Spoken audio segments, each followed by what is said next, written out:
Okay, good morning everyone, and Chazak, Baruch, thank you for joining us on this beautiful Tuesday morning. Tuesday morning, my friends, as we are studying together Perashat Hukat. And the Perashat Hukat, of course we know, begins with the mitzvah of Para Aduma. Para Aduma is a chok, and it's very interesting. A chok means a mitzvah that we don't understand.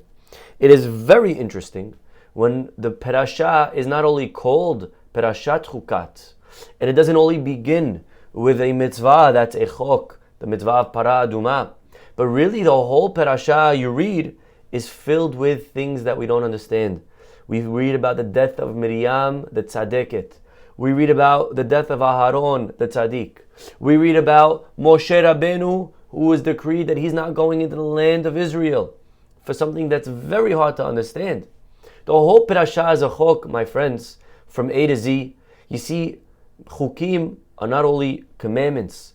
It's not only commandments from Hashem that don't make sense, some of them. Sometimes life doesn't make sense. And that's okay. It's important for us to constantly remind ourselves that we don't understand everything. We don't understand October 7th. We don't understand the Holocaust.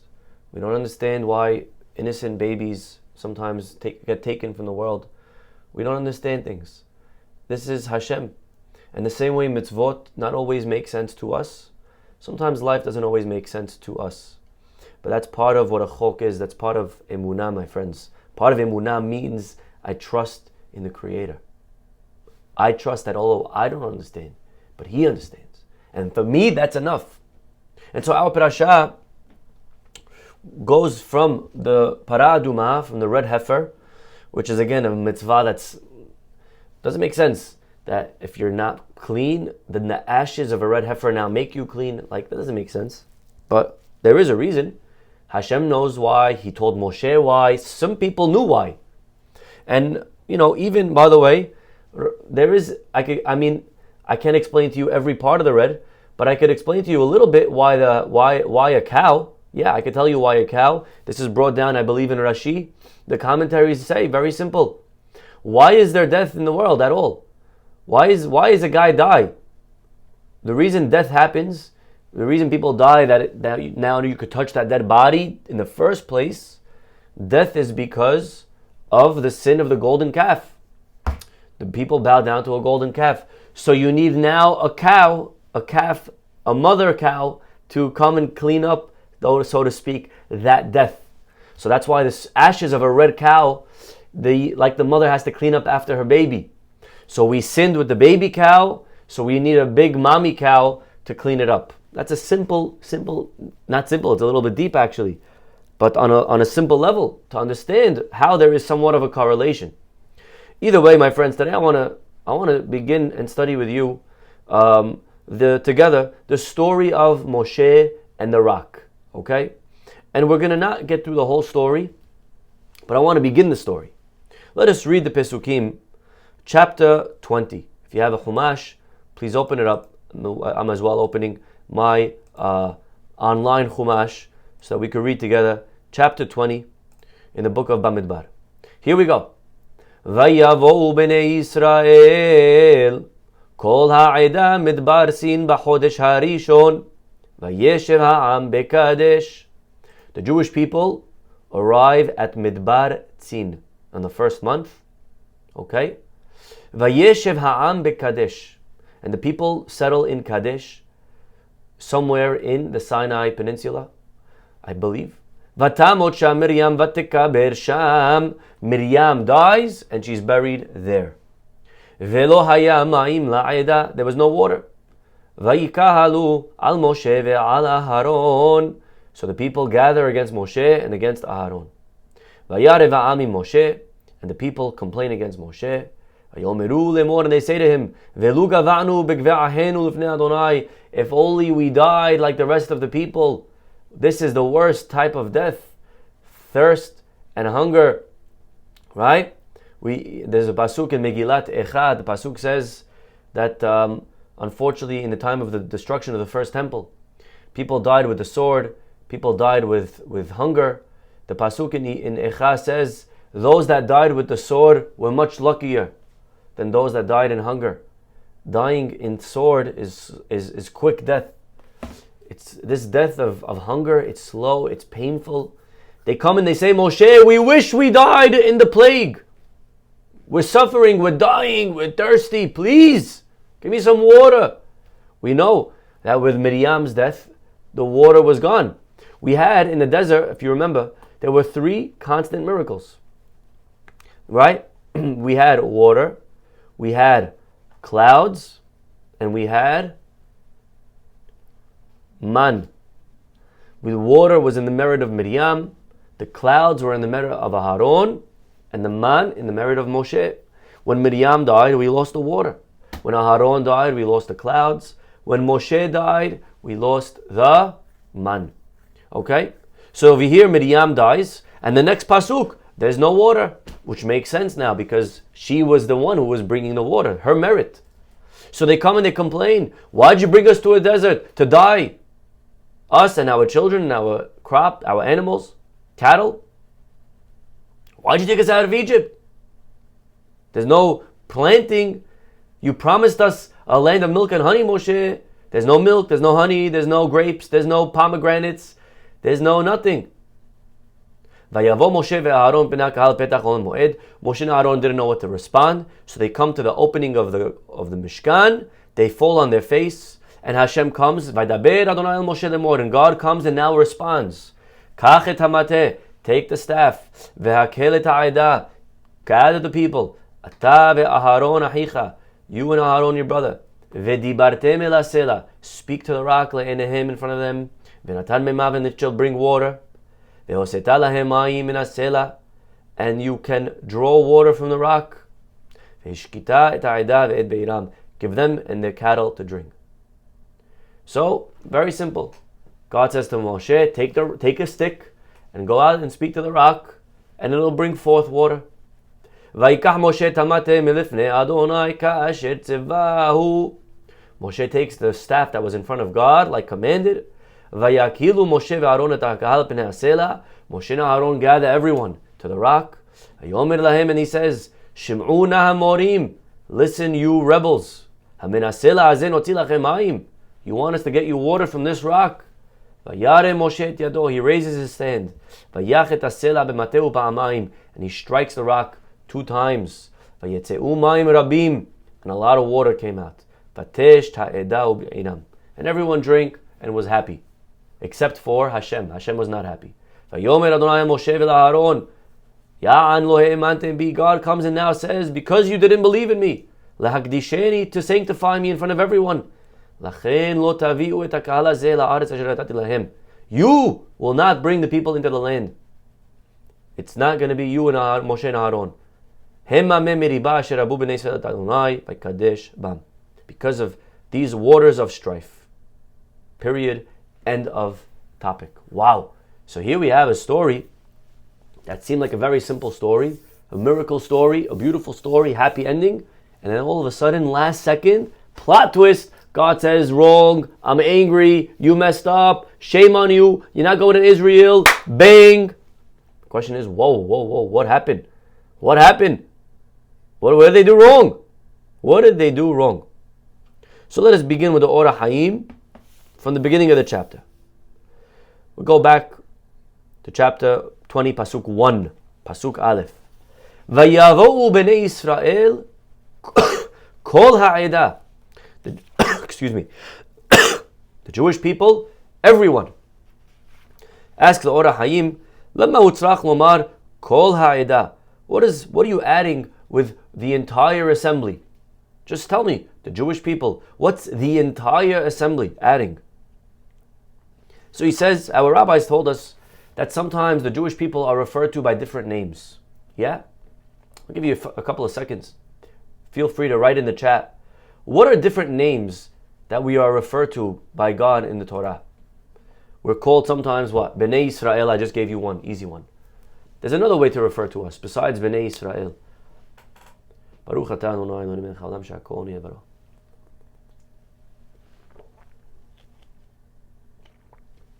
Sometimes we're referred to, let's see. Kshe'Yisrael hem b'madregat yesharim b'tzadikim. Correct, very good. When we are called, when we are righteous, We're called Bnei Yisrael. Bnei Yisrael is a very high level. Keshe'enam begeder, but when we're not on that level, Nikraim Am. We're called Am. Am is nation. Simple nation. We find anytime negative, we're referred to as a nation. Like sometimes your children, you call them one name when you're happy with them, and you call them by another name when you're not so happy. Right? Maybe you call them by their full name with their middle letter, William Bartholomew, right? Okay, so when right? So like as an example, Ad anna yena'atzuni ha'am hazeh.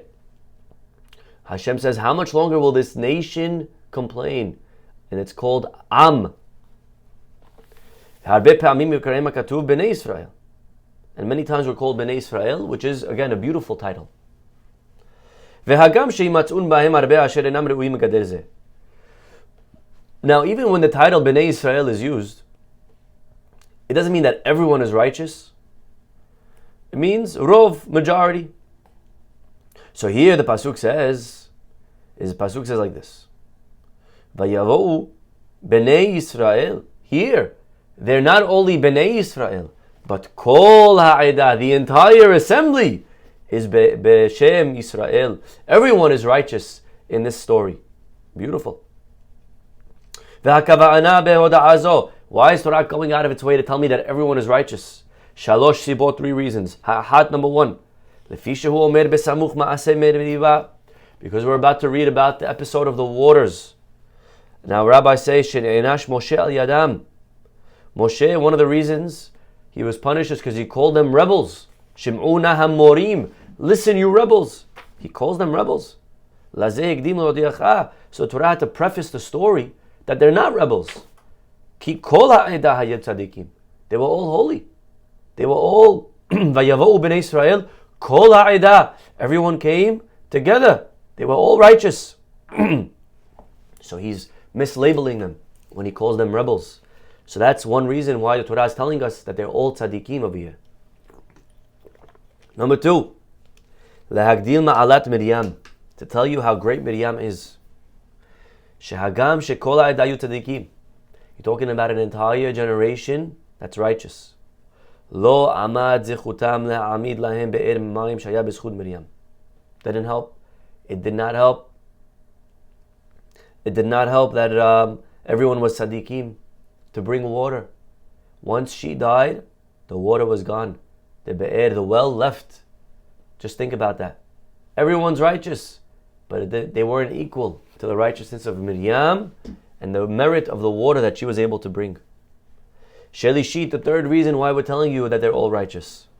So again, number 1 is to praise the people. Number 2 is to praise Miriam. Shelishit, number 3. Amru Yisrael lo halchu ligmol chesed Miriam. Our rabbis tell us that the Jewish people, when Miriam died, they didn't go to do kindness with her. The kindness that you do with a dead person is to go to the funeral, to the eulogy, to bury. The people didn't go to eulogize Miriam, believe it or not. Ukshenikalu al Moshe v'Aharon. And when they came to Moshe and Aharon, Hashava Aharon is sitting now, he's a mourner. He just lost his sister. He sees the Jewish people coming to his tent. He got excited. He thought they were coming to eulogize. They were coming to pay respects. Behem lo ba'u. And instead, they start complaining. Imagine, just to give an example, imagine a guy, he's sitting Shiva, he just lost his father, his mother, and then someone comes, knocks on the door, and he opens the door, he says, wow, thank you so much for coming. And the guy says, yeah, well, you owe me money, of course I came. What? That's what you came for? To collect money? I just lost my mother. I thought you came to say hello. I thought you came to pay respects. I thought you came to sit with me, to tell me, to be there for me. You came to collect, to tell me about the water problem that's going on in your building. So this is what Moshe Aharon felt. He's crying. The Jews come to his tent. He said, wow, what a beautiful people. They came to pay respects. Hey guys, yeah, Aharon, we need water. What? That's what you came for? The water? It's like a little bit, reminds me of the other day I was in shul and I saw a kid, he had his koracha, had his name, tefillin bag.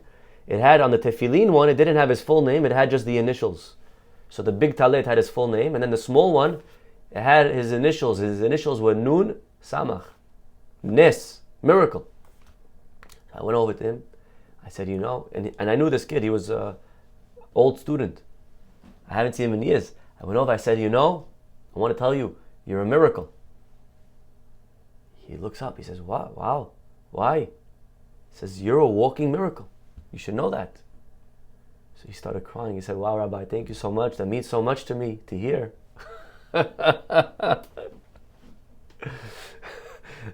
Now, I don't know what to do. Because, you know, the punchline was going to be, look, that's what it says here. It says you're a miracle. But now the guy appreciated so much what I told him. I was like, what I got caught. Anyways, I ended up telling him. I said, yes, you're a miracle. And look, it even says it on your tefillin. So he looked down. He's like, oh, okay, that's what you meant. Right? So anyway, sometimes this person thinks one thing, and then the guy gets a different message. Aharon over here, the people come, and all of a sudden they're complaining about water. So therefore, you would suspect that the Jews were wicked, that they're not even coming to eulogize. So that's why the pasuk has to preface it and say, no, they were all tzaddikim. Vayavo bnei Israel, kol ha'edah. Everyone was righteous. Now you may wonder, by the way, why didn't they eulogize Miriam? He answers, V'tam shelo gamlu chesed. The reason they didn't, because the pasuk says right away, V'tamot sham Miriam, v'tikaber sham. She died, and right away she was buried. Utam ze lo hirgishu lavo g'legmol chesed. They didn't have time. Right away she was buried, and then right after the burial there was no well, and right after the well they were thirsty. Everything happened so quickly, and they came to ask for water.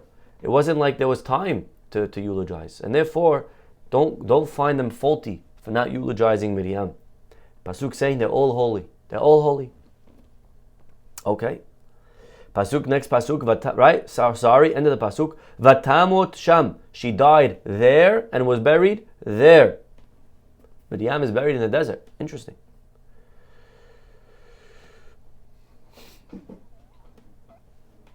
Explains the Ora Hayim. Why is it telling us she was buried there and she died there? Hash al kevod tzadeket. The pasuk of here is concerned about her honor. Hare amru tzadikim mitetan kiruim hayim. We know that the righteous people, really, when they die, they're not dead. What is death, my friends? What is death? Think about it for a second. Death is when the body ceases to exist. If you view the body as the primary focus of a person, the body is the main thing, the ikar. So that when the body is gone, so yes, the person is dead. But we don't believe that in Judaism. The body is not the focus. The body is not the primary factor. The body is clothing. Imagine your shirt gets ripped. Do you now cry? The shirt got ripped. When the shirt rips and you throw it out, do you feel like you're dead? Do you feel like you lost a part of you? No, it's the shirt. Who cares about a shirt? Really, we have to know, my friends, the real you. Who's the real you? Who's the real me and you? The real us is not me, hair and eyes and nose. That's a shirt. The real you is your neshama. That's the real us. And sometimes we forget that. We come into this world with clarity. The real me is the soul. And we're here to take care of the soul and to focus on the soul and to feed the soul and to do mitzvot. That's what the soul wants. And then afterwards the soul's going to go back. But sometimes we get confused. We lose focus. And we make the body the primary focus. We make our existence on planet Earth about the clothing. And we spend all the time on the physical beauty. And we forget about the spiritual. And Shlomo HaMelech reminds us in Esher Hayil, Sheker achen behevel hayofi, Isha yirat Adonai hi titala. Beauty is fake. Charm is empty. It's all nonsense. Don't worry about that. Don't focus on that. Focus much more on the inner beauty. That's the real you. The real you is the spiritual. That's why in Judaism, there's mitzvah called tzeniut. What does tzeniut mean? Tzeniut means to cover. There's a mitzvah for a person to cover their body. Why? Because Hashem is trying to remind us the body is not the goal. Don't get distracted with the body. Some people, they forget that, so they spend so much time on the body, on the looks, on the body, and a person could be sad if their body is not, or if their face is not like someone else's face, they're not pretty, if their clothing is not as pretty as someone else's clothing, their shoes are not as pretty as someone else's shoes, right? A person could be all sad and jealous, and Hashem says, forget that. Cover that up. That's not what you're here for. That's not important. Focus on the important things. Don't get sidetracked. Don't lose focus. Stay focused on what really matters. Stay focused on your soul. Stay focused on your character. Stay focused on your family. Stay focused on mitzvot. And again, sometimes we forget that. Nothing wrong with being beautiful. Nothing wrong with a nice clothing. It's nice. But it's nice only when it's there to accompany, as an appetizer, as a to help the spiritual, the soul. When a person makes the body the ikar, when the body becomes the primary focus, then a person lost direction. Yeah, this is what our rabbis are telling us. That tzaddikim in their death, they're really alive. They didn't die. What's death? Death is when something stops to exist. If the real me is my body, then yes, I'm gone. But that's not the real me. The real me is the soul. The soul lives. The soul moves on. And therefore, the tzaddikim, they're really continuing. That's what it means. Yaakov Avinu Hai. Yaakov lo met. What does it mean lo met? Yaakov's not dead. It means he's not dead. He's still alive. A life is not the breathing.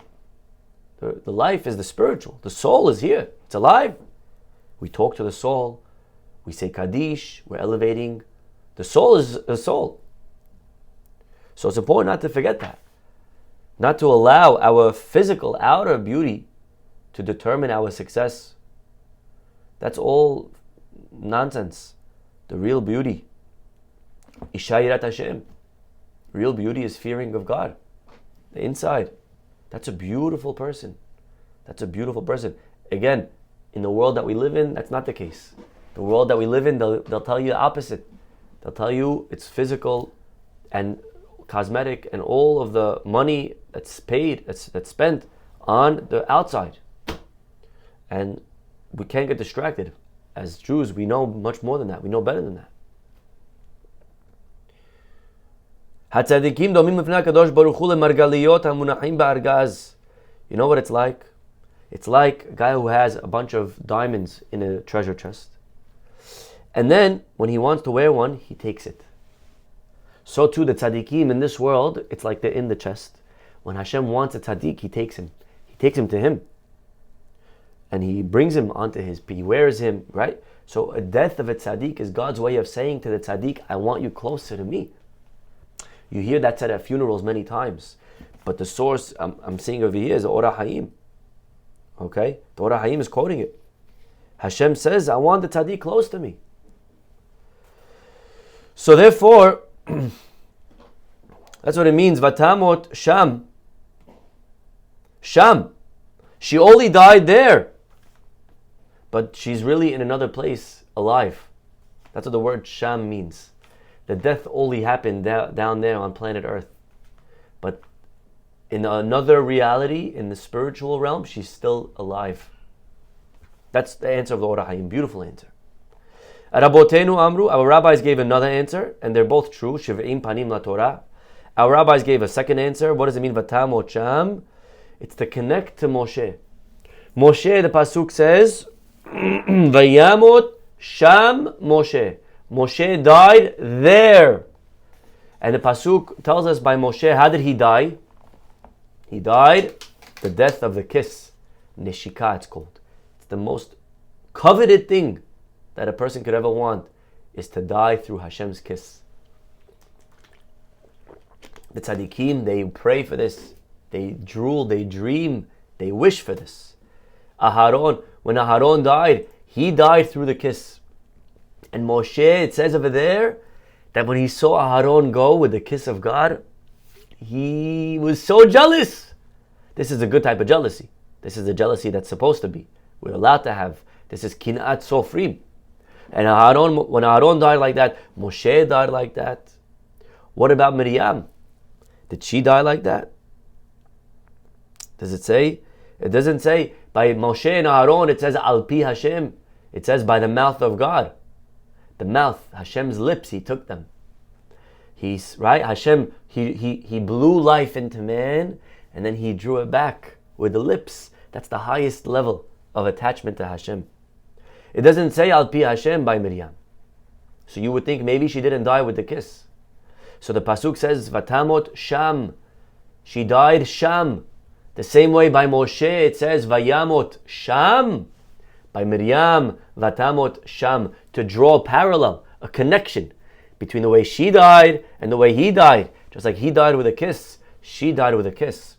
Now, why didn't it say it explicitly? Our Rashi already, I believe, answers. It's not appropriate about Hashem, who we refer to as a male, to say that he kissed her. Right? It's not appropriate. Obviously, God's not male, he's not physical. But even in our way of speaking, it wouldn't be appropriate to say that he kissed her. So it doesn't say it explicitly. It doesn't say al pi Hashem. But it's still true. That's how she died. And so it's alluded to in the Gezerah Shava with this parallel, vatamot sham. She died there. Just like Aharon, just like Moshe and Aharon died, vayamot sham.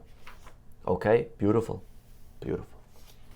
And finally, after that, now that we set the stage that Miriam dies, and she was a big tzaddiket, and the people were good, also tzaddikim, and there's no water. So God says to Moshe, take the staff and hit the rock, speak to the rock. And Moshe, we know he's for some reason punished. And let's see the Ora Hayim, and we're not going to finish the Ora Hayim today, but we're going to dabble, we're going to touch, we're going to begin the Ora Hayim today. Be'ezat Hashem will continue, hopefully tomorrow. Look at the Ora Hayim says. Perasha zo rabu alea kol mefarshei haTorah. All the commentators have argued about this passage, each proposing his own explanation to what Moshe did wrong. V'tarti be'leor be'ora hayim. And I too have investigated in order to bask in the light of life. It's very creative here. He's using the name of his book within a sentence, Ora Hayim, to understand a portion of the Torah and benefit from its radiance. Now, before delving into the plain meaning of the verse in our passage, before going deep into what happened here, we have to first understand what was Moshe's error in this matter, which eventually led to the decree against him. And Ora Hayim says, I found 10 reasons, 10 different opinions of what Moshe did wrong. Later on, other books have found 25. Today, there's probably 100. Some joke and they say, Hazit, Moshe did one thing wrong, and we hit him for 100. Right? And this is probably the most disputed topic amongst the commentaries. What was Moshe's sin? Literally, dozens of opinions. What did Moshe do wrong? And each one, you should know, I just want to say, each one is not wrong in their idea of what was wrong. They're only arguing on, is that what happened here? The idea is right. It's a good idea. You're saying right, that if this or that, I'm only arguing, I don't think that's what happened in this case. But either way, when we study the opinions, we should know they're all telling us correct values, correct ideas, correct lessons. The lesson is true. Whether or not that happened to Moshe, that's the argument. Well, it says the Ora Hayim, Hen hena biktara. I'm going to do you a favor and list for you the 10 different opinions that I found. He lived 400 years ago, 300, and there's 10 opinions that he found of what Moshe did wrong. Again, today already, we added many out of creativity or whatever. We're adding more. But here we go. Number one, Rashi's opinion of what Moshe did wrong. Sheshigat Moshe hayta ki Hashem amar daberu. God said to Moshe, speak. Vehu hika. And he hit. Again, God said, speak to the rock. And Moshe said, hit the rock. I hope you're writing this down. 10 opinions. Okay? Rashi's opinion is that God said, speak, and Moshe hit. Now, what's wrong with that? What's wrong with that? Says Rashi, it's a missed opportunity. If Moshe spoke and the rock responds to speech, then the people could have reasoned that if a rock which doesn't speak or hear and doesn't need anything, listens, obeys the word of Hashem, then kal vachomer, how much more so we should obey the word of Hashem. And it's a lost opportunity. If Moshe would have spoken, then the people would have said, wow, the rock listens to commands. It obeys. We must obey. But Moshe didn't speak. Moshe hit. And that's a fault. That's a fault. Rabbi Avraham, the Ibn Ezra, gives a few of his own. Let's go through them. Number one, which is number two from our list, the Ibn Ezra says, Shehagaram shelo natna sela mimeha ad haka'a sheniya. Moshe had to hit 2 times. He lost focus on Hashem the first time. You know, it wasn't a problem that he hit the rock. Ibn Ezra argues on Rashi. Hitting was fine. The problem was that you lost focus. That means as follows. Miracles can occur only through one is completely attached to Hashem. What's a miracle? A miracle is when a person is fully connected to HaKadosh Baruch Hu, then they're able to perform miracles. When Moshe was in distress because of the quarreling, so he lost his attachment to Hashem. So he couldn't produce a miracle the first time. Now, the second time around, he got it right. He reconnected to God, so to speak. But the failure on the first attempt may have temporarily planted a doubt in the people's mind. That is the answer of the Ibn Ezra. The Ibn Ezra gives another answer of what they did wrong. Ki hakbadat Hashem hayta shehika shte pe'amim is again that he struck twice. Im haya makeh pa'am ahad lo hayta hakbada. Ki hadibur lasela hi haka'a. Again, the problem, the second answer is that he hit it 2 times. Moshe should have been patient. He should have hit the rock once and then waited and see. But he wasn't patient. So it's a lesson in patience, my friends. That's the answer of the Ibn Ezra, the second answer that he gives. Heavy on Iskar, the Ibn Ezra gives a third answer, the Ibn Ezra. Hekbadat Hashem hayta al shelo amru shira al hamayim. Wow. Hashem was upset at Aharon and Moshe because they didn't thank him afterwards for the water. The miracle, when it happened and water came gushing out of the rock, Moshe didn't thank Hashem, he didn't praise Hashem. Maybe because he was used to it, maybe because he expected it, maybe because he was on a very high level. But bottom line, he didn't say thank you Hashem. Thank you Hashem. Thank you Hashem. Right? And he didn't say thank you Hashem. The people thanked Hashem. The pasuk we're going to read right after the water came. Right? Az yashir Yisrael et hashira hazot. The people sang a song of thank you. But Moshe is absent in that song. Now we know Moshe, he did sing songs in the past. Az yashir Moshe ubnei Yisrael. Moshe sang. He sang with the people. When it came to the splitting of the sea, he sang. But over here, look at the words. Az yashir Yisrael. Moshe's name is absent. Az yashir Yisrael et hashira hazot ali be'er enula. So Moshe didn't sing over here, or at least he's not mentioned, because it's telling us, says the Ibn Ezra, that's why he's being punished. He didn't thank HaKadosh Baruch Hu. Obviously, Moshe was very high level, and he of course thanked him, but there was maybe something lacking in his gratitude. I don't know what. Number 5, another answer from Ibn Ezra. Hakpadat Hashem hayta al she'amar lebnei El Hai hamorim. Moshe referred to them as rebels. That's not a way for a tzaddik on Moshe's caliber to talk. You don't talk about Jews like that. That's not a way to talk. That's a big lesson also, my friends. We have to be very careful today how we talk about Jews. Jews that maybe are of our community, maybe Jews of other communities that are not ours.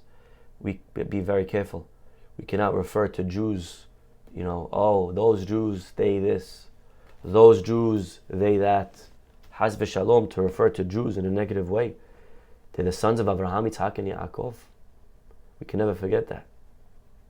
Mr. Rohr, who's a big Chabad supporter, so he once hosted a high holiday minyan service, and he wanted to know, what should he tell all of these Baal Tshuvas, people with no background? He asked the Rebbe, what do I tell them? How do I inspire them? No Jewish background. So the Rebbe laughed. He says, no Jewish background. He said, go tell them that they have a very Jewish background. They come from Abraham, Yitzhak, Yaakov, Sarah, Rivka, Rahel, Leah. They have a very Jewish background. That's what you should tell them. The Jews, they have tzaddikim in their veins. My friends, we can never forget that. We have to remember Jews are beautiful, are holy. Maybe we don't act the way we should, but every Jew deep down is special. Moshe, you cannot refer to them as rebels.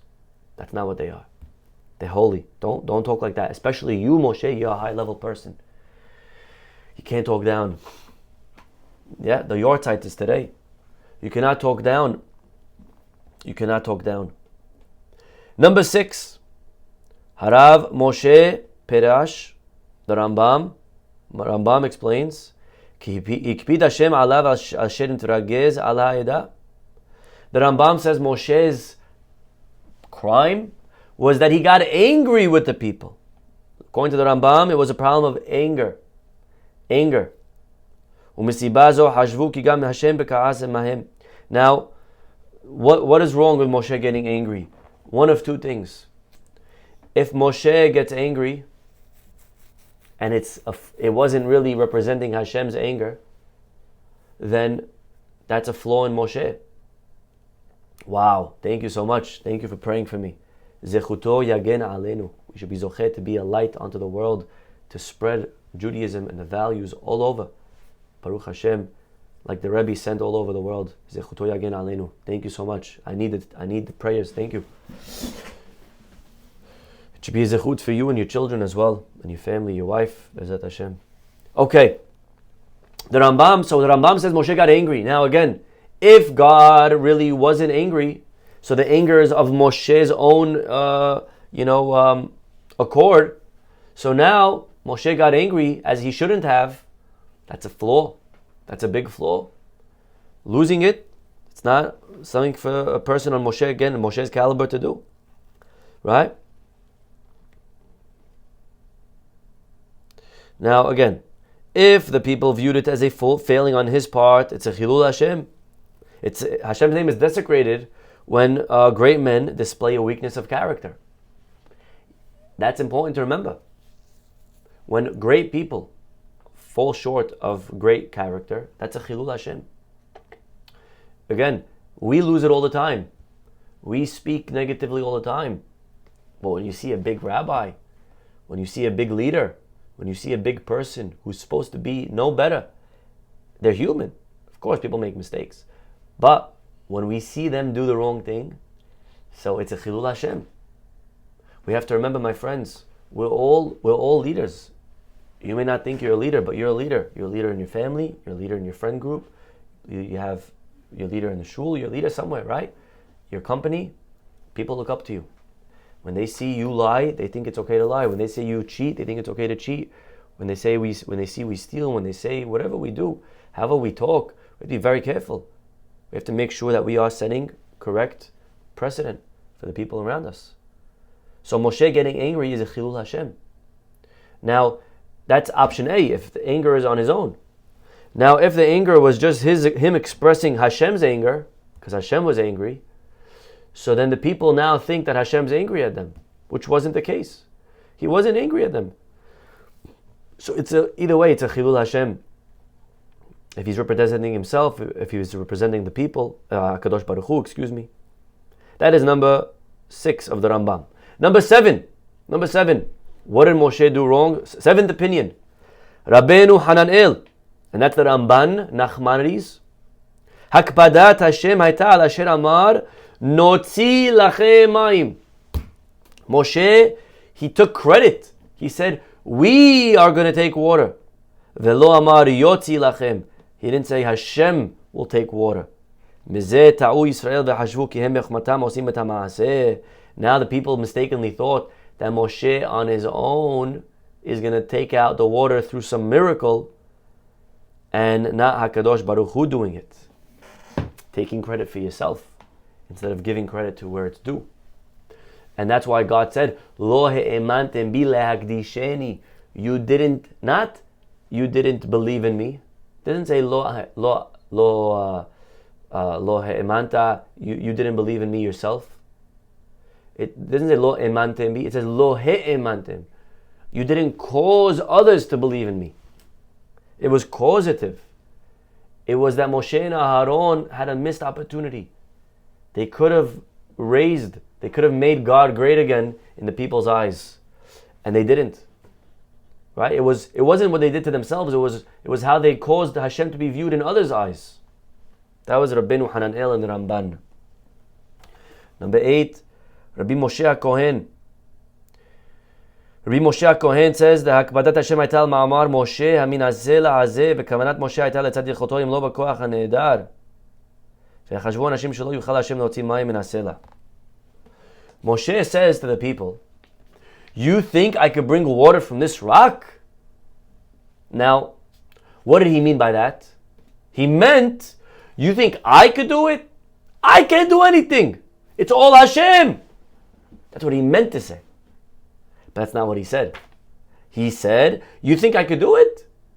As if to say, we can't, it's impossible. The people heard, Hashem can't do it. Now again, he didn't say that, but he wasn't clear. You have to be very clear, especially as a rabbi, especially as a leader. You have to be very clear when you say something to someone, when you're maybe calling someone to complain about something that they did. Be very clear in what you mean. Don't give subtle hints. Don't leave any room for confusion. We have to be very, very clear in how we talk. The Mishnah in Pirkei Avot warns us, Hachamim izaharu bedivrechem. Rabbis, be very careful in how you talk. Don't be misunderstood. Be clear, because if someone misunderstands you, especially today in Zoom, you could say something in a video, they take a minute of it, they take it out of context, they send it all over the world. Look what this rabbi said. Look what that person said. And sometimes we do that, by the way. Sometimes we repeat something that someone said, we take it out of context, we only crop a minute of what was said, we pick a word here and a sentence there, and when you take it out of context, it could be misunderstood the wrong way. And Moshe was unclear in what he said. And he said, you think I could bring water? I can't bring water. And they heard, no one could bring water. That's what they heard. And Moshe should have been more clear in what he said. That's the 8th answer. Number 9, Rabbi Yosef Albo. Rabbi Yosef Albo in his book, what was his book called? Anyone know? Sefer Ikarim. Okay. He says, Hakpadat Hashem, what was God upset about? Ayta al shelo nit'oreru Moshe ve'Aaron me'atzman le'otzi lahem mayim. Ve'hayu mar'idim. Wow. This is a new one.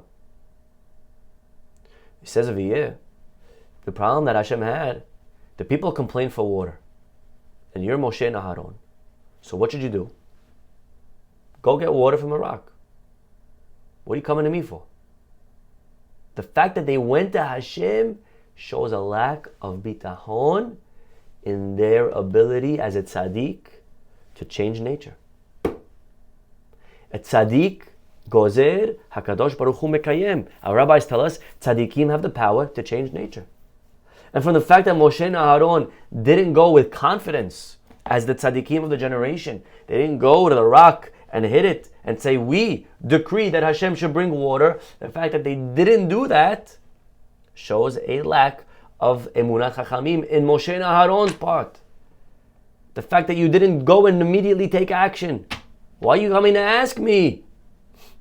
That's the problem. Wow. And finally, Baal Maaseh Hashem, פרש כי היה ויכוח בין משה ובין ישראל, שישראל היו רוצים להוציא להם מים ממקור אחר. Baal Maaseh Hashem says that there was an argument. The people said, we want water from this rock, from this spot. ולא רצה משה לדבר לאותו סלע. Moshe said, no, I'm not going to get water from that rock. ונתכעס משה וזרק המטה בידו, לא להכות אלא בכעס. And Moshe, out of anger, threw the rock on the floor, and it happened to be that he threw the staff on the floor, and the staff went and ended up hitting the correct rock. Yehuyan sham b'dvarav. And although a miracle happened at the end, again, Moshe forfeited the opportunity to take part in it, since he did not intend with his action to bring forth water from the rock. Okay, so these are 10 different opinions the Or HaHaim brings and he suggests and he places in front of us as to what Moshe did wrong. And Or HaHaim doesn't like any of them. He knocked them all out. Not for today. We spoke enough today. Be'ezat Hashem, hopefully tomorrow, we'll see what his opinion is of what exactly went on with the sin of the rock. Okay? We'll stop over here, everyone. Have a wonderful and blessed day. And hopefully we'll see you all tomorrow. Bye-bye.